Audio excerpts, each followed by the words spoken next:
Whoopi, welcome back. You always bring me and the Roots treats. What treat did you bring us? It looks like a dumpling.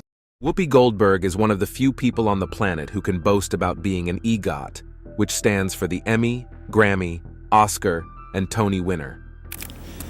And the Oscar goes to Whoopi Goldberg. The multi-talented actress, comedian, and talk show host has done so much over the years.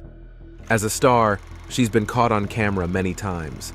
Some of these moments are brilliant, some funny, and others very controversial. What controversies has she been involved in? You wouldn't believe some of them if they were not recorded. Join us as we reveal some of Whoopi Goldberg's moments you wouldn't believe if they were not recorded. Joke-filled speech at the 1986 Grammys. Whoopi Goldberg's night at the 1986 Grammys was shocking, funny, and memorable. No one knew what to expect when she took the stage because she was the first black woman to win Best Comedy Recording. Winners, best performance by an actress in a supporting role in a motion picture is Whoopi Goldberg. Hey! Would she play it seriously? Keep it traditional? Of course not. It was Whoopi. The nominees for the Best Performance by an Actress in a Motion Picture Drama are Anne Bancroft in Agnes of God, Cher in Mask, Whoopi Goldberg. She got things going quickly by making jokes before saying thank you. People were shocked by how quickly she could make people laugh and how daring she was to make fun of such an important event. It was the Whoopi Goldberg everyone knew, but dialed up to 11. She wasn't done yet, though. The orchestra tried to tell Whoopi to stop, but she didn't miss a beat and called them out in the funniest way possible. Whoopi says the best thing about filming this movie was the cast. And although many of them have sadly passed, some of the originals, like... What could have been an uncomfortable moment became the best part of the night thanks to classic Whoopi. The crowd laughed out loud, making it clear that this wouldn't be a normal award speech.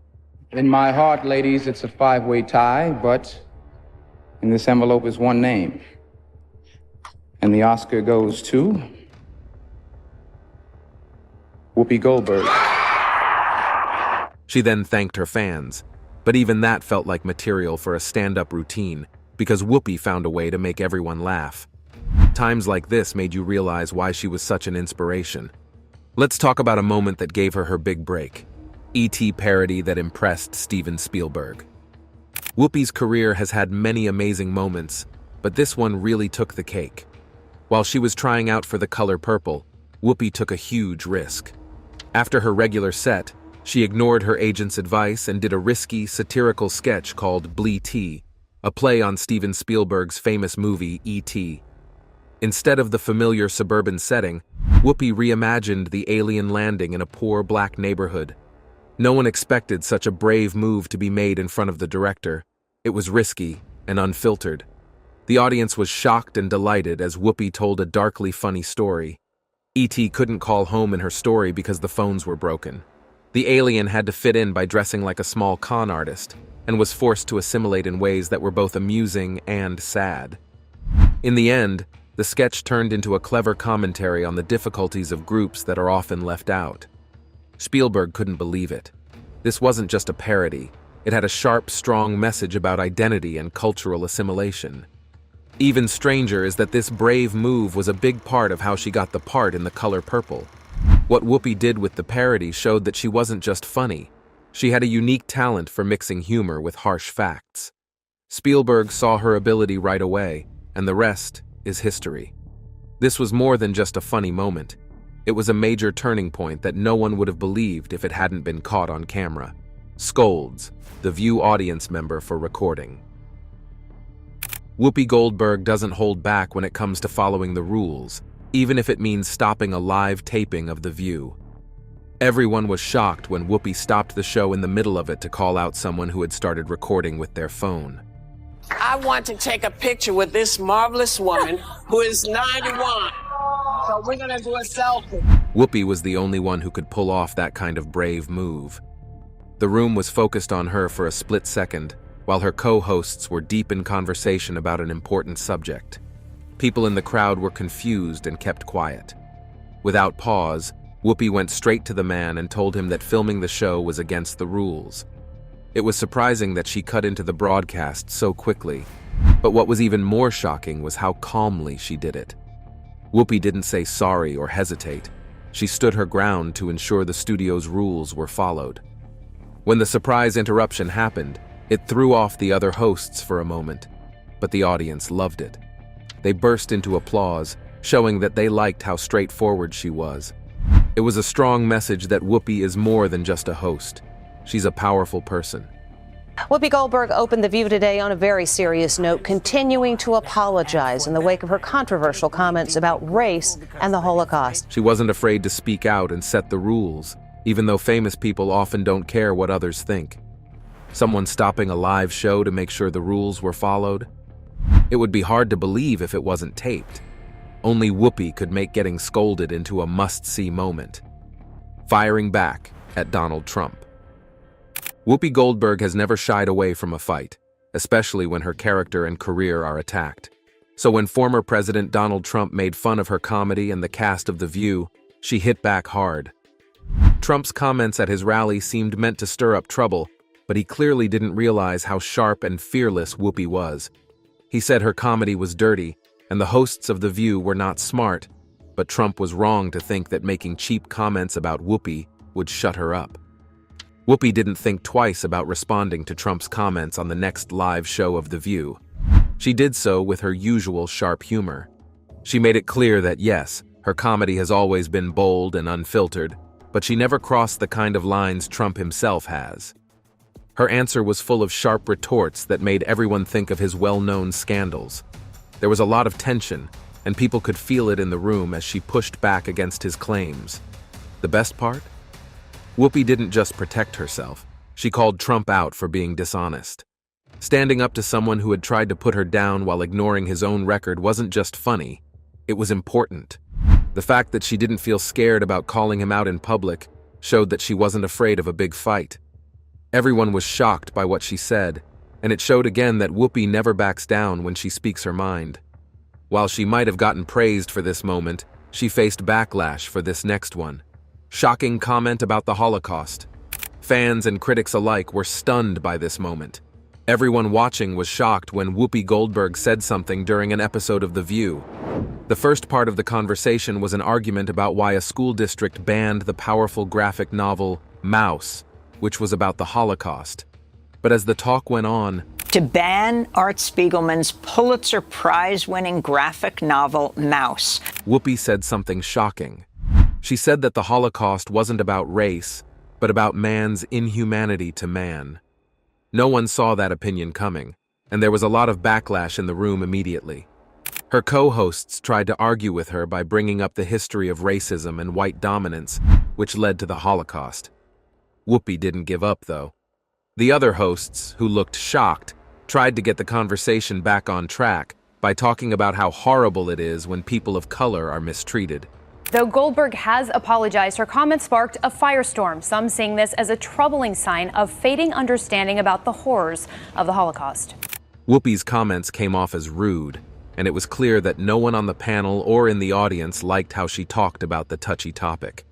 The fallout was immediate and fierce, with critics and viewers slamming her remarks as insensitive and deeply misguided.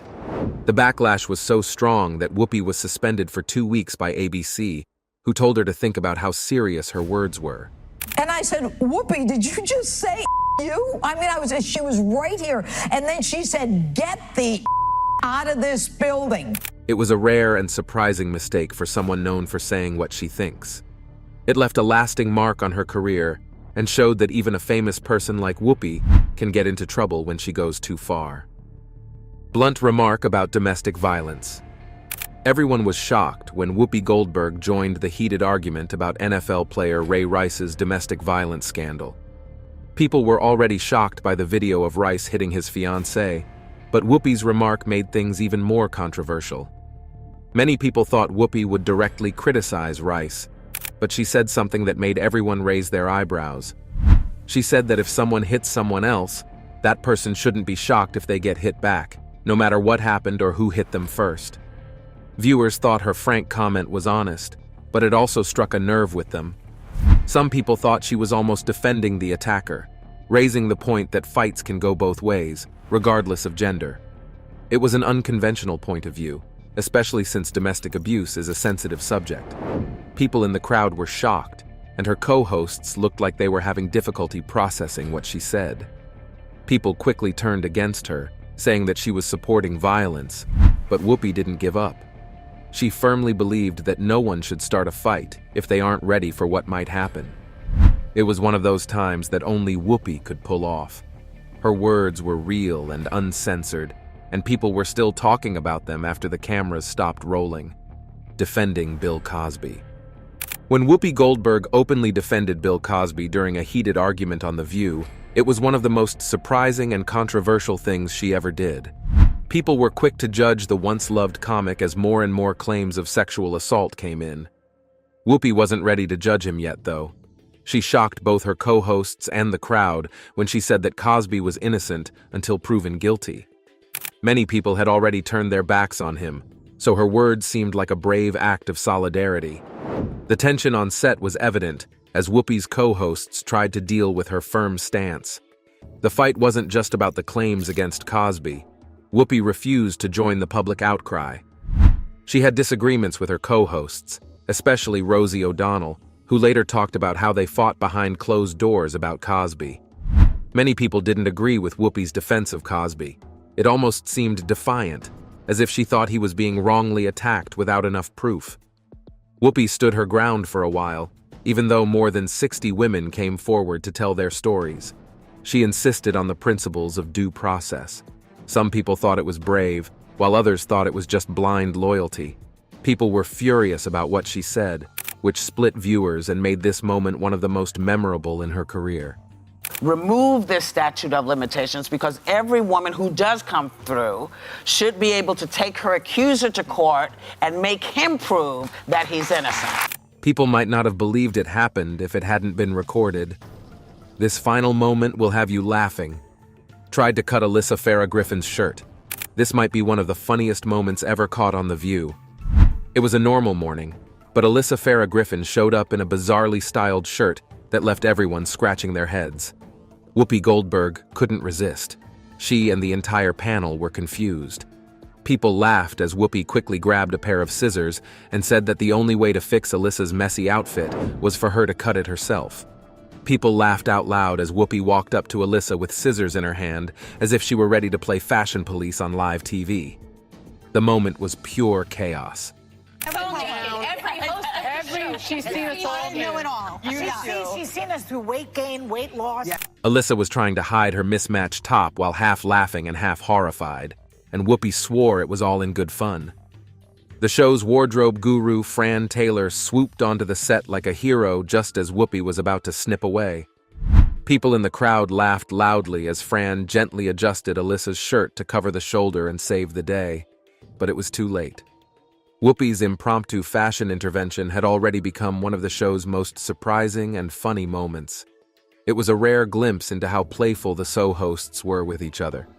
It showed Whoopi's unrestrained humor and ability to turn a wardrobe failure into comedy gold. If this wasn't caught on camera, it would sound like a crazy story that could never have happened on live TV. What do you think about these Whoopi Goldberg moments? Do you know of any others not mentioned here? Kindly share your answers and thoughts in the comment section. If you enjoyed watching this video, number 18, Joan Rivers. Oprah Winfrey and Joan Rivers had a public disagreement that lasted many years. It started in the 1980s when Joan Rivers made fun of Oprah's weight on TV, calling her fat. Oprah was very hurt by this and felt embarrassed. She thought Joan was mean and told the audience on her show she wouldn't want to be associated with or have anything to do with Joan any longer. As time went on, their disagreement only got worse. Oprah's TV show became very popular, and Joan's show, on the other hand, wasn't doing as well. Because of this, Joan claimed that Oprah was copying her style and stealing her ideas. You're single, you must lose the weight. I'm going to. You know what? We are now AM Chicago. In Chicago, we're starting a diet with Oprah. Great. Yes, in conjunction with the Tribune, so that I have been put under pressure to finally do it. Meanwhile, Oprah thought Joan was just jealous of her success. They kept making mean comments about each other in public and throwing not-so-subtle shades on their shows until their disagreement became the talk of pop culture at the time. Even though they never made up, Oprah did eventually say something nice about Joan after she passed away in 2014, showing she still had respect for her. Regardless of their issues, they were both thriving women in the TV industry, and their disagreement is still remembered today. Number 17. Ice Cube. The tension between Oprah Winfrey and Ice Cube began when Ice Cube claimed that he had been intentionally and obviously snubbed from appearing on Oprah's show, despite his repeated attempts to secure an invitation. He believed that his political views, which often critique the establishment and advocate for social justice, were the reason for his exclusion. Ice Cube felt that Oprah, who has been known for her progressive stance on various issues, was not willing to give him a platform to share his perspectives. He also claimed that he was shut out from appearing on The View, another popular talk show, for similar reasons. Some platforms will not have me on.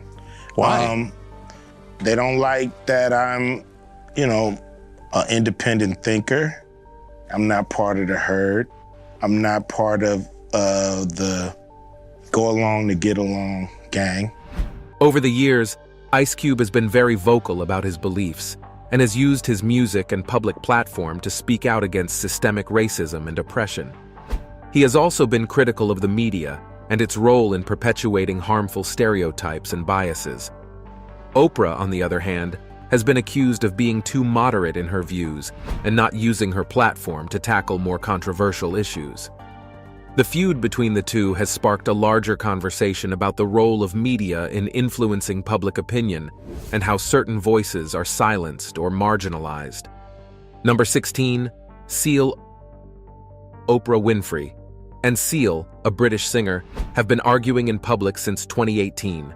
Seal was upset with Oprah for supporting documentaries that accused famous black men, like Michael Jackson and Russell Simmons, of sexual misconduct. Seal thought Oprah was being hypocritical, sanctimonious, and constantly perpetuating a culture of victimhood. Many people defended Oprah and thought Seal was being sexist and dismissive of survivors' experiences. Oprah didn't respond publicly, but her involvement in the documentaries showed her commitment to supporting survivors and holding perpetrators accountable.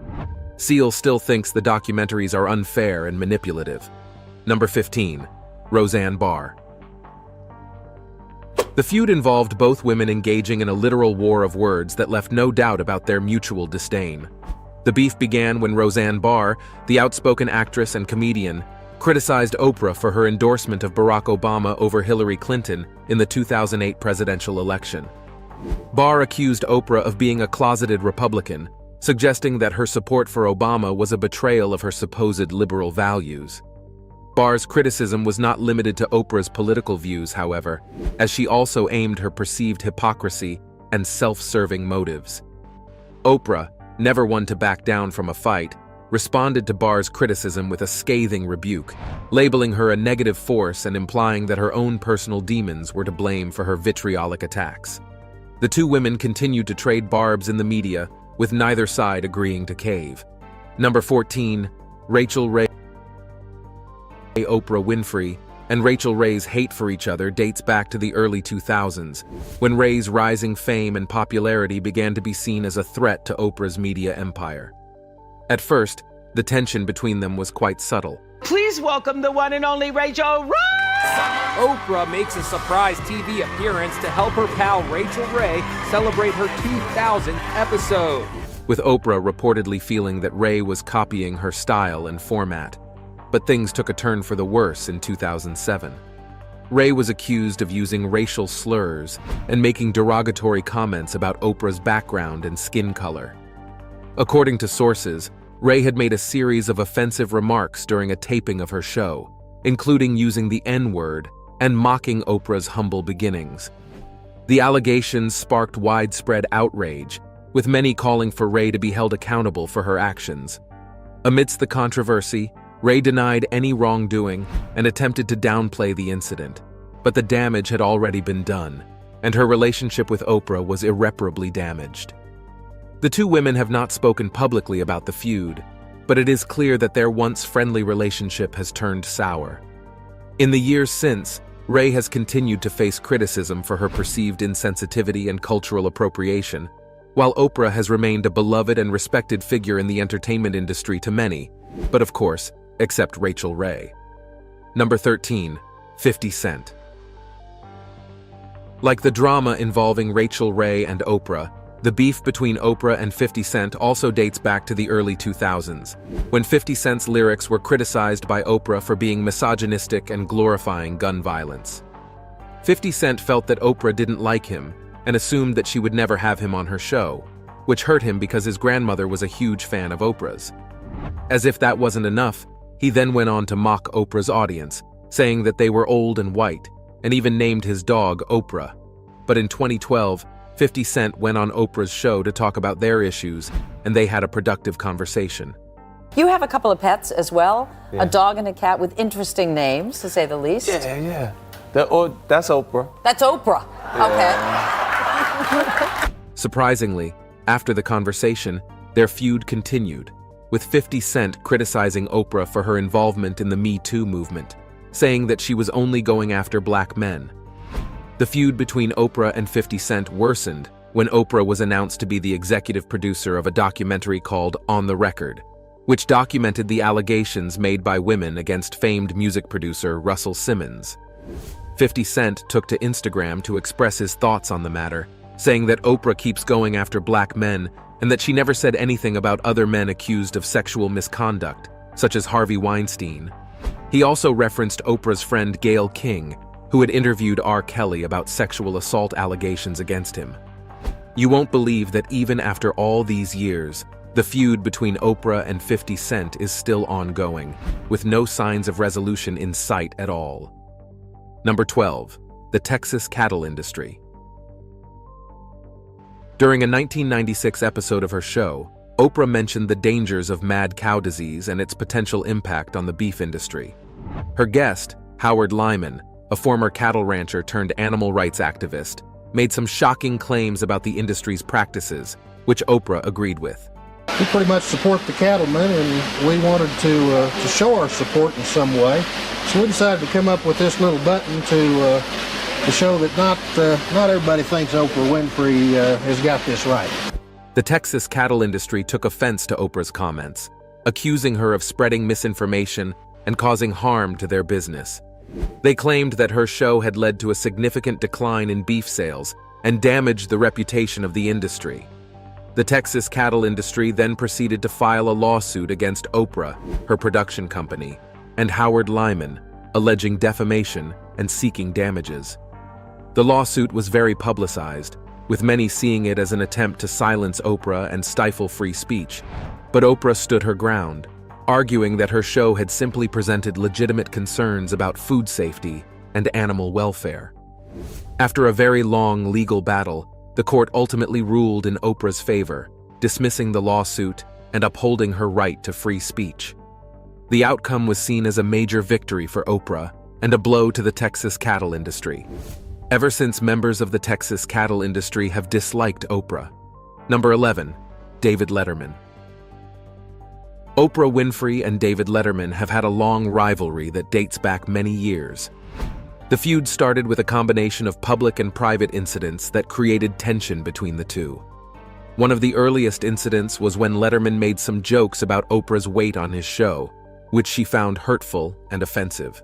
I haven't smoked weed in 30 years, really. Now, I remember when I lived in California, years and years and years ago, and you could smoke an entire joint, and then you'd say, I'm kind of hungry, and that'd be it. Yeah.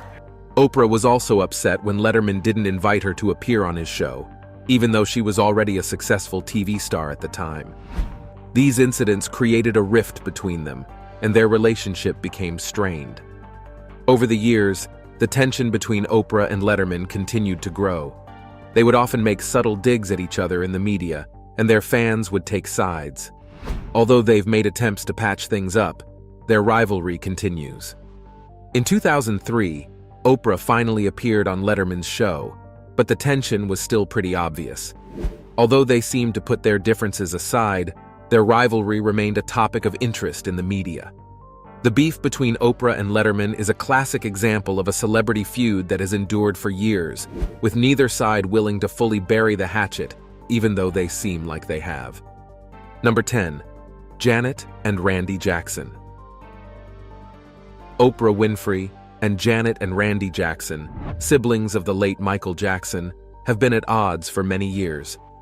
The issue started when Oprah interviewed Michael's children, Prince, Paris, and Blanket, on her show in 2010. Janet and Randy felt that Oprah took advantage of the children's vulnerability and used the interview to get good TV ratings. They thought Oprah promised the kids a safe space to share their feelings, but instead, she used their grief to make her show more interesting for viewers and her in-studio audience. Janet and Randy have been upset with Oprah ever since. They think she uses the Jackson family's name to get attention and boost her career, without being respectful or considerate of their feelings. They believe Oprah continues to spread negative stereotypes about their family and only cares about her own success. The feud has gone on for a long time, with neither side willing to apologize or make amends. It's a complicated situation, with both sides having different opinions and views on the situation. Number 9. Angelina Jolie. Oprah Winfrey and Angelina Jolie have a well-known feud that has been going on for many years. The trouble started when Angelina's marriage to Brad Pitt ended, and Oprah publicly showed support for Jennifer Aniston, Brad's ex-wife. Angelina felt that Oprah was taking sides and being disloyal, and she was hurt by Oprah's actions. Since then, the two women have not gotten along, and their feud has been the subject of much speculation and media attention. Although some efforts were made to keep the feud private, it has been reported that Angelina has made negative comments about Oprah, calling her fake and insincere.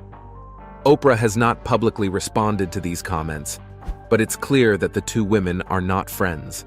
The feud has been fueled by rumors and speculation, with some sources saying that Angelina is jealous of Oprah's success and influence.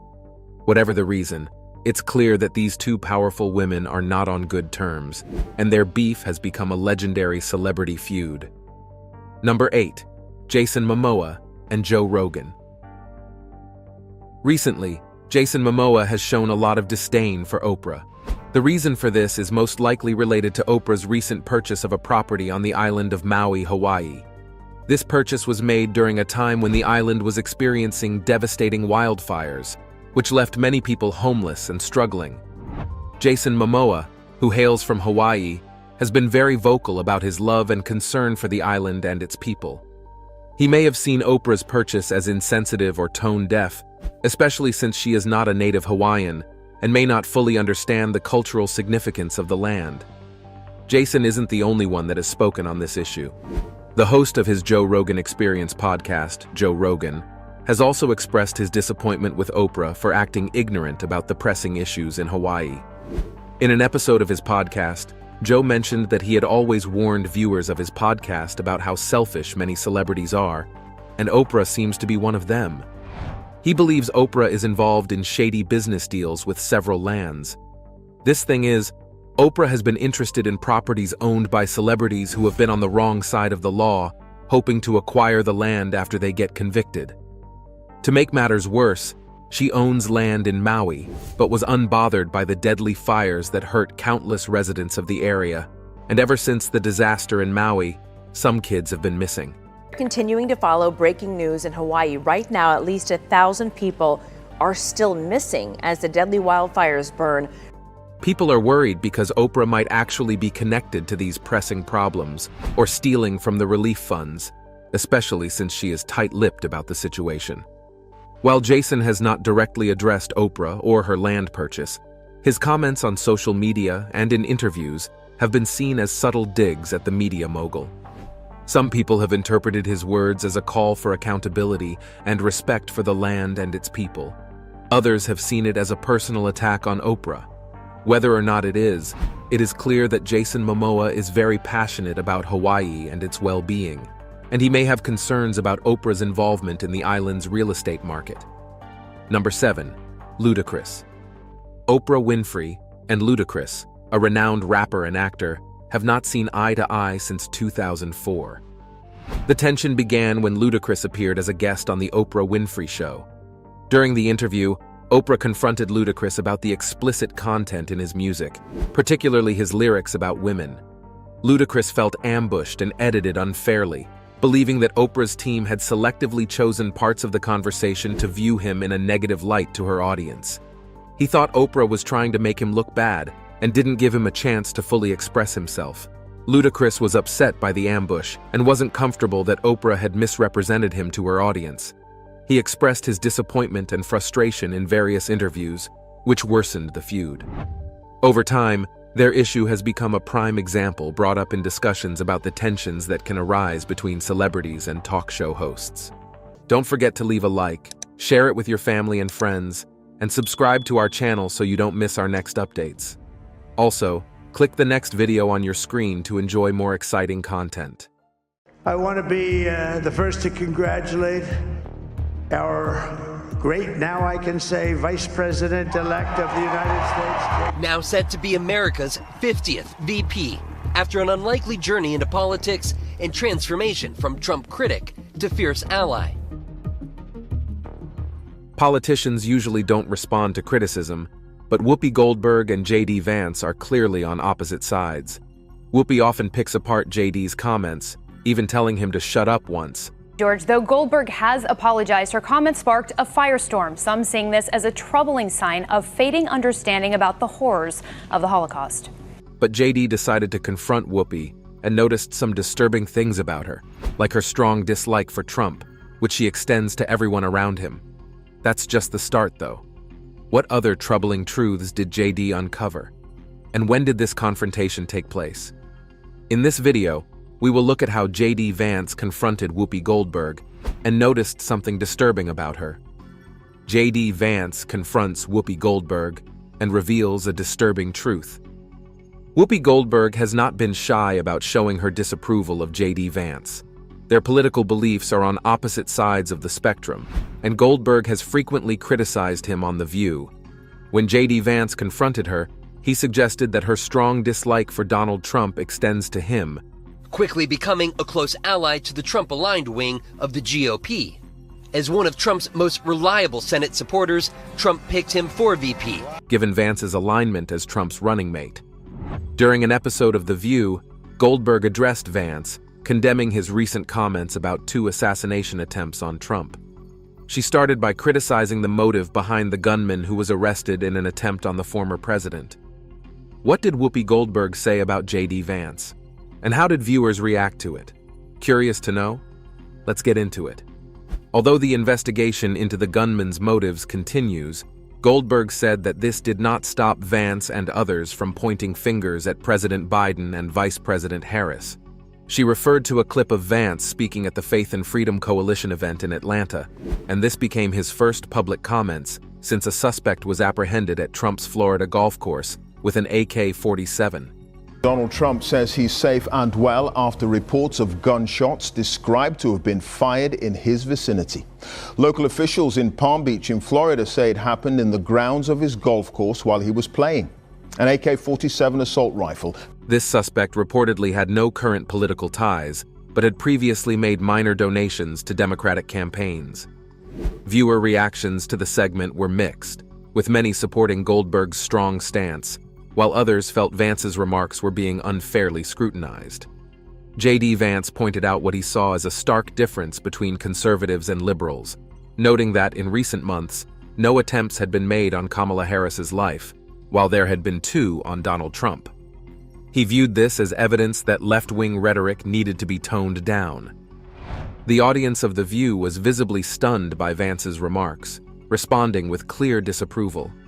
Following the clip, Joy Behar commented on the audience's reaction, while Alyssa Farah Griffin observed how shocked the crowd was. Goldberg seized the chance to respond to Vance, looking straight at the camera, just days after previously telling him to be quiet, before walking it back.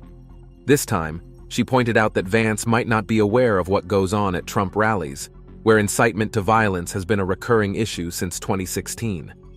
Critics online had mixed reactions. Some agreed with Vance, feeling that the left's rhetoric towards Trump, including extreme labels, was frequent in left-wing media. Others criticized Goldberg, calling her out along with fellow hosts Sunny Hostin and Joy Behar for slamming Vance's questioning of Kamala Harris's accomplishments as vice president. Hostin suggested Vance needed a civics refresher, while Goldberg reminded him of Harris's limited role as VP. Now it becomes necessary to actually know what J.D. Vance's political orientation has been like over the years. J.D. Vance, the author of Hillbilly Elegy, has changed his political views quite a bit over the years. When he first gained attention with his memoir in 2016, Vance was seen as someone critical of both the far right and the far left. His book, which shared the struggles of growing up in Appalachia, focused on the challenges faced by working-class Americans. Vance spoke about the failure of both political parties to address the needs of his community. J.D. Vance has had a meteoric rise in the Republican Party, from a best-selling author and never-Trumper in 2016, and offered a mix of conservative and populist ideas. At the time, his political stance seemed to balance personal responsibility with a critique of the social and economic systems that had left many Americans behind. But as Vance moved into the political scene, his views began to change. As he aimed to run for Senate in Ohio, he shifted from being a critic of both sides to fully aligning with conservative politics, especially the far right of the Republican Party. This was a major change from the more moderate, independent voice he had been known for. Vance's support of Trump became clear as he embraced the America First policies. This was in clear shift to the more balanced political stance he once had. His support for Trumpism raised eyebrows and didn't come without controversy. Vance's comments on social issues, such as his now infamous remark about childless cat ladies running liberal politics, sparked backlash. Many felt his words were dismissive, especially since some of the people he was criticizing, like Vice President Kamala Harris and Secretary Pete Buttigieg, had families of their own, even if they didn't fit the traditional family mold. Supporters, however, view Vance's shift as a natural response to today's politics. As the Republican Party has become more defined by Trump's influence, many figures like Vance have followed his lead, hoping to connect with the party's base. He now presents himself as a voice for traditional values and working-class voters who feel left behind by the political elite. His shift also reflects the larger trend in American politics, where moderates are increasingly pushed to take more extreme positions because of the growing political divide. Republican Vice President J.D. Vance. Jay, again, you're on the phone with us. You're catching us in the middle of a conversation about what a Trump presidency. Vance's move from a more centrist figure to a strong supporter of Trump's conservative agenda shows how politics have shifted. His shift aligns with the rise of populist movements, where political outsiders and anti-establishment figures are gaining more attention. While some may see him as inconsistent or hypocritical for changing his views, others see it as a smart move in a highly polarized environment. Whether this new stance will work out for him in the long term is uncertain, but it's clear that J.D. Vance is no longer the same person he was when he first wrote his book. The View hosts react to J.D. Vance's childless cats comment. The hosts of the long-running talk show gathered to discuss Hillbilly Elegy author and Donald Trump running mate J.D. Vance's debate performance against Democratic VP pick Tim Walz. Legal expert Sunny Hostin declared Walz the clear winner, pointing to Vance's refusal to acknowledge Trump's 2020 election loss to Joe Biden. This refusal stood out, especially since Walz was willing to admit his own mistakes during the debate, like his answer on the Tiananmen Square protests. In Hostin's view, Vance's stance as an election denier not only made him unfit for office, but disqualified him altogether. Sarah Haynes noted that this was not the version of Vance known for the childless cat lady's remark. Instead, he managed to appear relatively normal and even likable for the debate's duration, something she pointed out Trump often struggles to achieve. But what bothered Haynes most was Vance's repeated questioning of why Kamala Harris hadn't accomplished certain tasks in her 2024 presidential platform. Whoopi Goldberg interjected that Harris is not the president.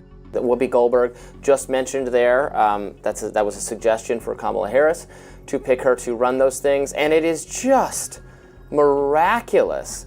While Hostin questioned Vance's understanding of civics. Haynes continued, emphasizing that as vice president, Harris is second in command, serving under Biden. Vance's repeated inquiries about her actions underscored a fundamental misunderstanding of the role of a vice president. Alyssa Farah Griffin, the conservative panelist who previously served under Vice President Mike Pence and Trump, felt that Tim Walz had the rocker night, but pointed out how Vance's ability to switch up his charm almost made him seem like an appealing candidate. According to Griffin, Vance strategically adopted a Midwestern nice demeanor to throw Walz off, which led Walz to drop his guard and miss some critical fact-checking opportunities. She also noted that the positive reactions Vance received from conservatives would likely irritate her former boss, as it could raise questions about Vance's ambitions. Goldberg wrapped up her thoughts on Vance's performance by warning viewers to be cautious of politicians who are adept at changing their personas. The debate between Walz and Vance drew online comparisons to pre-2016 American political debates, praised for being more civil than recent confrontations involving Trump and Harris. Griffin, who resigned from Trump's staff and has since spoken out against him, later appeared on CNN to evaluate the candidates' performances. She acknowledged that Walz struggled during the debate, appearing nervous and avoiding a question about his presence in Hong Kong during the Tiananmen Square protests in 1989, but she also criticized Vance for presenting falsehoods, even if delivered with charm. Griffin mentioned Vance's skill as a political chameleon, capable of switching between a thoughtful, empathetic persona and a far-right figure who promotes misinformation. Despite moments when his empathy seemed genuine, Griffin reminded audiences of Vance's past behavior as an online troll who has attacked women, dismissed Ukraine's plight, and spread damaging lies. Whoopi Goldberg's comments referenced J.D. Vance's past controversies, particularly his widely criticized 2021 interview with Tucker Carlson, where he made a remark about childless cat ladies controlling liberal politics. This comment received backlash from various figures, including pop star Taylor Swift, the hosts of The View, Oprah Winfrey, and actress Jennifer Aniston, who had been relatively quiet on political matters until then. In her Instagram post, Aniston expressed disbelief that such a statement could come from a potential VP candidate, adding that she hoped Vance's daughter would never face fertility issues or be denied access to IVF. This led Vance to respond in an interview with conservative broadcaster Megyn Kelly. He dismissed the criticism, clarifying that his daughter is only 2 years old and stating that if she faced fertility issues, he would do everything possible to help her. He emphasized his belief in the importance of families and children. You just saw Jennifer Aniston tweeted out about J.D. Vance's childless cat lady comments. I don't know if you saw that. She came out and said, "Oh, how could you? Hope your daughter never needs IVF, which you oppose." Whoopi Goldberg's multiple clashes with J.D. Vance. Interestingly, just a short time later, Whoopi Goldberg went after J.D. Vance once again for his controversial statements. Vance had previously told Tucker Carlson in a 2021 interview that the U.S. was being run by childless cat ladies, specifically calling out Democratic figures like Kamala Harris and Pete Buttigieg. Whoopi didn't hold back, questioning whether she could ever be unbiased in her criticism of Vance. The day after Pete Buttigieg addressed Vance's comments on CNN, Goldberg argued that Vance's remarks were hurting his ability to connect with voters. She pointed out that many people choose not to have children for personal reasons, while others may want children but can't. Why do you think Vance made these remarks in the first place? Stay tuned, because things are about to get even more interesting. Goldberg expressed outrage over Vance's comments, particularly regarding women, and challenged him, saying he knew nothing about the experience of having children since it was his wife who gave birth. She made it clear that his remarks were not only insulting to women, but also damaging to his public image. Whoopi Goldberg also brought up a notable historical figure who didn't have children, George Washington. She pointed out that, like Kamala Harris, Washington helped raise Martha's children. Goldberg emphasized that while children are important to the nation, what matters more is the idea that Americans pay taxes not just for their own benefit, but to help others. She explained that the American way has always been about contributing to the greater good, even when it doesn't directly benefit oneself. Being on a platform like The View gives Whoopi a unique opportunity to speak freely, sharing her opinions without fear of consequences. For example, When J.D. Vance criticized Taylor Swift after she endorsed Kamala Harris, Whoopi responded by telling him to stop talking. Vance had called Swift disconnected from most of America after she publicly backed Harris following the September 10th debate between Harris and Trump. Vance made a statement where he acknowledged Taylor Swift's music, but argued that most Americans, whether or not they liked her, wouldn't be influenced by a wealthy celebrity who he believed was out of touch with the struggles of everyday people. In response, Whoopi Goldberg didn't hold back, telling Vance he didn't know what affected Swift or how she managed her money, and bluntly told him to stop talking. She later apologized, explaining that she dislikes when pundits tell others to shut up, but clarified that her remark was meant to silence his criticism of Swift, especially since her endorsement of Kamala Harris seemed to be rattling Republicans. Goldberg's co-hosts on The View praised Swift for encouraging her fans to vote, noting that the singer had included a link to a government voting website in her endorsement, which led over 300,000 followers to click on it. Trump responded to Swift's support for Harris by suggesting that she would likely face consequences in the marketplace. In her endorsement, Swift described Harris as a leader who fights for the causes she believes in, emphasizing her steadiness and leadership qualities compared to the chaos she felt characterized the opposition. What's your take on J.D. Vance's political stance? Do you think Whoopi Goldberg is overreacting to his comments? Another thing that made him very disliked, especially by people from across races, was how he was very slow to condemn white supremacist groups, and often used language that was seen as racist or insensitive. To make it worse, Trump went as far as questioning long-standing alliances and agreements that the U.S. had with other nations. A typical case was when he pulled the U.S. out of important international deals like the Paris Climate Agreement and the Iran nuclear deal. On the economic front, Trump started a major trade war with China. He imposed lots of tariffs and trade restrictions, which disrupted global markets and strained relations between the U.S. and its trading partners. Even though Trump said this would help American businesses, many critics argued it was bad business for U.S. consumers and companies. However, one decision that raised the loudest dust was his stance on immigration. When he ran for president in 2016, one of the key promises Donald Trump made was to build a big wall between the United States and Mexico. He said this wall was essential to stop illegal immigration, drug smuggling, and crime. Trump painted immigrants as dangerous criminals who posed a serious threat to American citizens, claiming that the wall would help protect the country. His intention to build the wall and make Mexico pay for it really struck a chord with a lot of voters who were concerned about immigration. He depicted the situation at the border as a crisis that required immediate action, claiming that a wall would significantly reduce the number of illegal crossings. In his speeches, Trump often referred to immigrants as bad hombres, portraying it as a battle between law-abiding Americans and threatening outsiders. Donald Trump's proposal to build a big wall along the U.S.-Mexico border sparked a lot of heated debate and controversy among the American public. On one side, there were Trump's core supporters who supported the construction of the wall. They saw it as a necessary step to improve national security and control illegal immigration. Former President Donald Trump has vowed to crack down on immigration again if he's elected to a second term in office. Polls showed around 41% of Americans supported the construction of the wall, believing it would significantly reduce the number of undocumented immigrants crossing the border and related crimes. For these people, the wall represented a way to protect traditional American values, jobs, and way of life. On the other hand, there was also strong opposition to the wall, especially from Democrats and progressive groups. Around 58% of Americans said they were against it, viewing the wall as an ineffective and very costly solution that wouldn't address the root causes of illegal immigration and would just push smuggling activities to other methods.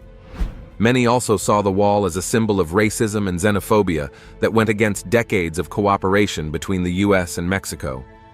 They believed it went against the country's tradition of being a welcoming place for people from all backgrounds. Even some Republicans objected to it. In 2018, one Republican senator, Rand Paul, even blocked a budget bill because he didn't want to spend so much on the wall. But Trump was very determined to build the wall no matter what. He was even willing to shut down the whole government if he didn't get the funding he wanted. This put him at odds with some Republicans who wanted a more cooperative approach. For his demand to be considered, in 2019, Trump proposed a deal where he would temporarily extend protections for DACA and TPS recipients if Democrats would give him the funding he needed for the wall. But Democrats flatly rejected this offer. Trump's insistence that a border wall be built made it practically impossible for the parties to reach any kind of bipartisan agreement. This destroyed his relationships with leaders from both parties, and it made the tensions in Washington even worse. Instead of building a physical fence along the US-Mexico border, some companies offered alternative solutions that used advanced technology. One option was an electronic or virtual wall. Companies like Quanergy and Anduril developed high-tech surveillance systems that could monitor the border without a concrete barrier. Quanergy in particular created a LiDAR-based system that uses laser sensors to detect movement. LiDAR, light detection and ranging. LiDAR is a remote sensing method that uses laser to measure elevation like ground, forest, and buildings, and create 3D maps of the border area. The idea was that with this technology, which will be integrated with cameras, the surrounding areas can be monitored in real time, and in so doing, unauthorized crossings can be immediately identified. Anduril, on the other hand, proposed using their Lattice platform, which combines a network of different sensors, including drones and cameras, and uses artificial intelligence to analyze the data and spot potential threats or illegal activity. Their Lattice platform was to function just like Quanergy's LiDAR-based system. As an alternative, they also suggested using autonomous drones for aerial surveillance along the border. The advantage of these electronic solutions, according to the companies, is that they could provide enhanced security without the huge financial burden of actual construction. This was an excellent alternative. Even some Texans who didn't think a concrete barrier was necessary saw these virtual wall alternatives as a smarter approach. Interestingly, that wasn't the only option Trump was presented with. Some researchers devised a plan to create an energy park along the border between the US and Mexico. The idea was to invest in things like wind power, solar energy, natural gas, and water desalination plants, which will be positioned at the border. According to these researchers, this energy park could help improve agriculture and create new jobs and economic opportunities for the area. If Trump had opted for this, it would have been a win-win for the United States, because while the plant generates revenue for the country, the security placed there to protect the facilities will also serve as border security. The public opinion polls also indicated that most Americans supported a multifaceted strategy over simply building a wall along the border. According to them, if the government works towards creating a path to citizenship for undocumented immigrants, increasing border security through technology, and expanding temporary worker programs, the majority of the problems of illegal immigration will be solved. Surprisingly, despite the viable options he was presented with, President Trump remained fixated on building a physical border wall and even went as far as declaring a national emergency to get the funding for it when Congress wouldn't fully approve his wall request. As soon as he became president, he built 455 miles of new border barriers. However, most of them were to replace the old fencing or vehicle barriers, instead of building a new wall across the entire border like he had originally proposed. Also, despite his claims that the construction would be funded by Mexico, the project was fully funded by the U.S. government. And the construction of the border wall between Texas and Mexico can continue. Congress allocated about $1.4 billion to the project during President Donald Trump's term. After Joe Biden became president in 2021, he quickly stopped any further construction of the border wall. Biden canceled some of the wall contracts and even returned land that had been taken from private owners to build the wall. But all these did not change Trump's stance on immigration, and this is possibly what led to the July 13th incident. The July 13th incident and past assassination attempts on Trump. On July 13th, 2024, a chilling incident occurred at a campaign rally in Butler, Pennsylvania, where former President Donald Trump was slated to become the Republican presidential nominee. The evening started with the usual energy and enthusiasm from the gathered crowd, eagerly awaiting Trump's address. As Trump was speaking on immigration issues, the the peaceful atmosphere was suddenly shattered by the sound of gunfire. A 20-year-old man named Thomas Matthew Crooks, who had been acting suspiciously earlier, had managed to climb onto the roof of a nearby building which was about 300 yards from the stage, and opened fire with an AR-style rifle which he had gotten from his father. Luckily, Trump could dodge the bullet with only a slight abrasion to his right ear. Pandemonium erupted as the crowd scattered, some seeking cover while others tried desperately to flee the scene. Amid the chaos, the Secret Service sprang into action, shielding the president and rushing him to safety. Tragically, one brave attendee, Corey Comparatore, a 50-year-old former fire chief, took a bullet to protect his wife and daughter and lost his life in the process. 2 other spectators were also critically wounded. As the shooting continued, the Secret Service's highly trained counter-snipers engaged the assailant and wounded him in the process. After the incident, it was discovered that the shooter was spotted 43 times at a shooting range practicing with rifles. Later on, Trump was reported to be in stable condition from the hospital he was rushed to, but as the resilient person he is, that same day, he took to social media, vowing to his supporters that he will never surrender. Before now, Trump had been the target of several threats and assassination attempts. In 2016, during his presidential campaign, a 20-year-old British man named Michael Sanford tried to shoot Trump with a gun he grabbed from a police officer at a Trump rally in Las Vegas.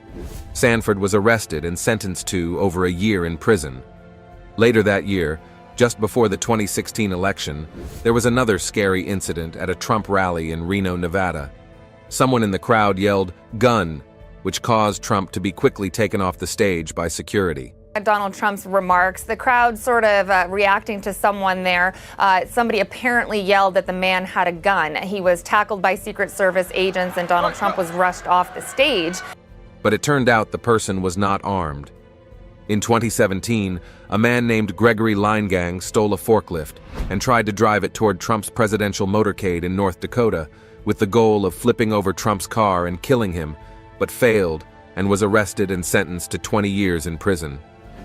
There were also a couple of times in 2018 and 2020 when ricin-laced letters were sent to the White House, addressed to Trump by William Allen and Pascal Ferrier. But despite all the attempts to take him out, he always emerged unscathed. Though there are many reasons he may have been the target of many assassination attempts, but one that has responded the most is the belief that the most recent attempt were due to his stance on a sensitive issue, one that Pope Francis had firmly admonished him about severally. Sit tight because we just got to the juicy part. What Pope Francis said about Donald Trump, with the little that has been said about the Pope, it's no secret that the Pope is very outspoken, especially on matters that conflict with his moral standing. Due to his active involvement in politics, he has always given his 2 cents on issues, and one that caught his attention was Trump's stance on immigration. In one of his trips to Mexico in 2016, when asked about Trump's proposal to build a wall on the border with Mexico and deport millions of undocumented immigrants, he blatantly stated that a person who thinks only about building walls instead of bridges is not Christian, as it goes against core Christian beliefs. This wasn't the first time the Pope had weighed in on Trump's stance on immigration. Before the Pope's trip to Mexico, which included a visit to the border, Trump had taunted the Pope, calling him a very political person who was being used as a pawn by the Mexican government. In response to this, the Pope maintained his cool and instead responded by calling Trump's views on immigration unchristian. This was a direct attack on Trump's ego. In retaliation, Trump fired back by calling the Pope's comments disgraceful and saying no religious leader should question another's faith. At another time, the Pope called Trump hypocritical for his decision to end the DACA program, which had protected young, undocumented immigrants brought to the U.S. as children from deportation. According to him, if Trump is the pro-lifer he claims to be, he'll understand that family is the cradle of life and its unity must be protected. He added that young people needed to refine their roots and that anything that robs them of hope was harmful. In the Pope's view, by pursuing policies that tear apart families, Trump was acting in a way that was completely contradictory to being truly pro-life. But that's not all. The Pope also drew a connection between Trump's stance on immigration and his views on climate change, another area where the Pope believed Trump's policies were not aligned with a pro-life ethic. In 2017, President Donald Trump decided to have the United States pull out of the Paris Climate Agreement. The Paris Agreement was an international deal adopted in 2015 by almost every country. The United States will cease all implementation of the non-binding Paris Accord. The Paris Climate Accord is simply the latest example of Washington entering into an agreement that disadvantages the United States.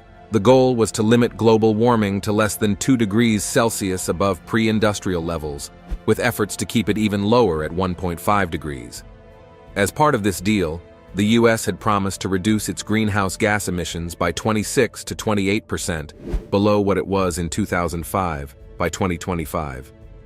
This seemed like a perfect plan until Trump, with the excuse that the agreement was taking a toll on the country's economy, especially the fossil fuel industry, decided to opt out. As someone big on climate issues, Pope Francis, who was highly displeased, openly berated Trump and said humanity will go down if the U.S. does not get back into the agreement, and that those who denied the reality of climate change and refused to take action will be judged by history for their decisions. Still, in 2017, President Trump made some new policies that threatened the U.S. relationship with Cuba. Under this new policy, he banned U.S. firms from working with Cuban groups controlled by the military and intelligence services there, which made it very difficult for American businesses to expand in Cuba, tightened restrictions on travel to Cuba for U.S. citizens, as against how it was during Obama's regime, and even told the State Department to review Cuba's designation as a state sponsor of terrorism, something the previous administration had removed. With all these decisions he was taking, it appeared as though Trump was taking the nation 10 steps backward instead of fostering the progress his predecessors had started. This was what the Pope was strongly against, especially considering that the U.S. had over time become a cynosure of hope for some countries. While Pope Francis strongly opposed some of Trump's ideologies, there are other groups of persons who believe and support Trump's leadership. These are the staunch conservatives and the American preservationists, and they make up about 30% of his base support. The staunch conservatives are steadfast fiscal conservatives who also embrace traditional moral values. They have a moderately nationalist view of American identity and are skeptical of immigration, both legal and illegal. The American preservationists, on the other hand, form the very heart of Trump's base. This group is more economically progressive, but has a strong nativist, ethnocultural view of American identity. Just like the staunch conservationists, they are strongly opposed to both illegal and legal immigration and fiercely support a ban on Muslim travel to the U.S. These preservationists feel a deep sense of racial and Christian identity and believe that to be a true American, you must be born in the U.S. or must have lived here most of your life and be Christian. They distrust the political and economic establishment, and their views on the environment and financial issues are more aligned with liberal positions than other Trump voter groups. With the direction the campaigns are taking, the least we can do is to watch as things unfold for the former president and the entire nation. Do you think the Pope was right in his judgment of Donald Trump and his political involvement? We'll be waiting to hear your thoughts in the comments. If you enjoyed the video, make sure you like, share, and subscribe to the channels. Also, click the next video shown on your screen. You will love it.